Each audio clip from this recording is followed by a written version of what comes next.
আসসালামু আলাইকুম রহমতুল্লাহি ওয়া প্রিয় উপস্থিতি, আশা করি আপনারা সবাই ভালো আছেন। আমিও আপনাদের দোয়ায় ভালো আছি। তো আজকে আমরা আলোচনা করব প্রিয় নবী সাল্লাল্লাহু আলাইহি ওয়াসাল্লাম তার শেষ জীবনে যে দোয়াটি বেশি বেশি পাঠ করতেন বা পড়তেন, এই বিষয়ে আমরা আলোচনা করব। তো আপনারা ধৈর্য সহকারে পুরো ভিডিওটি দেখবেন এবং তাহলে দোয়াটি শিখতে পারবেন এবং জানতে পারবেন এবং সে অনুযায়ী আমল করতে পারবেন।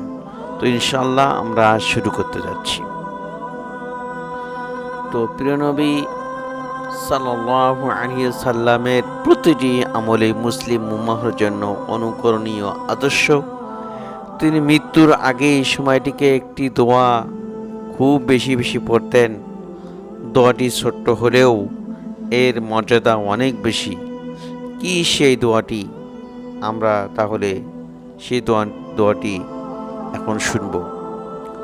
তো হযরত আয়েশা রাদিয়াল্লাহু তাআলা আনহা থেকে বর্ণনা করেছেন, রাসূলুল্লাহ সাল্লাল্লাহু আলাইহি সাল্লাম মৃত্যুর আগে এই দোয়াটি অধিক মাত্রায় পড়তেন।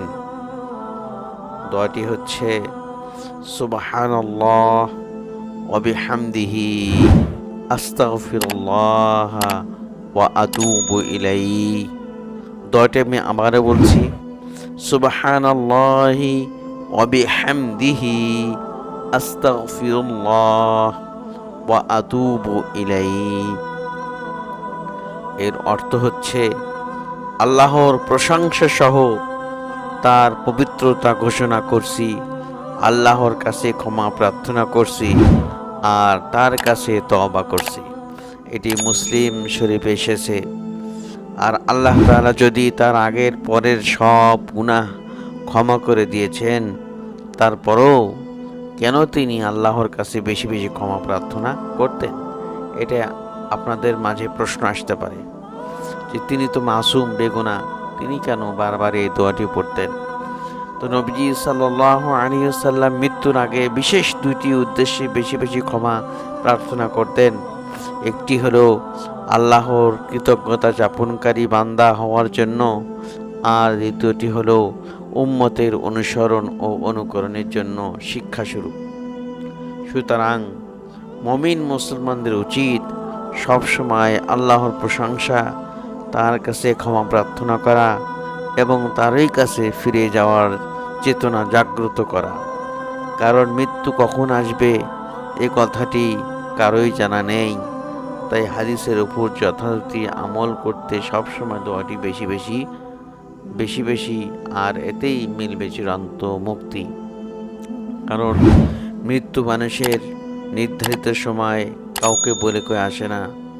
আল্লাহ তাআলা কুরআনুল কারিমে বলেছেন, ইদা জাআ আজালুহুম লা ইস্তাখিরুনা সাআতাও ওয়া লা ইস্তাকদিমুন। কারণ মৃত্যু এমন একটি সময় যা 1 সেকেন্ড পরেও এবং 1 সেকেন্ড আগেও হবে না।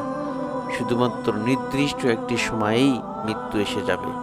তাই আসুন আমরা বেশি বেশি এই দোয়াটির উপরে আমল করি এবং বেশি বেশি রাসূলের সুন্নাতকে আঁকড়ে ধরি।